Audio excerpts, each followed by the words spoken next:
Okey, good.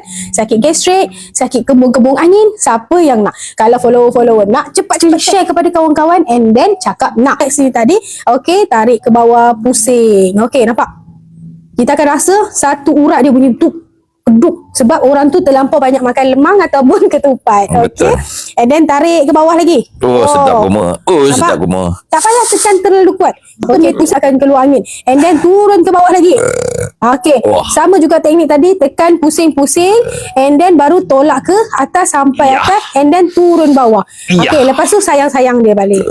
Okey. Lepas kita dah urut macam tu, automatik Amin ni tadi akan keluar angin. Customer kita akan keluar angin. Selepas kita dah urut bahagian situ, and then terus continue urut di bahagian yang Aisyah lukis tadi, di bahagian sini.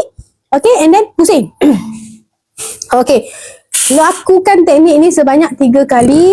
Okay, ulang sebanyak 3 kali. Okay, set yang pertama tadi, and then terus set yang kedua. Lepas tu, ulang balik sampai 3 kali. Tu pusing, dah 4 kali, sayang-sayang dia balik. And then tarik ke bawah.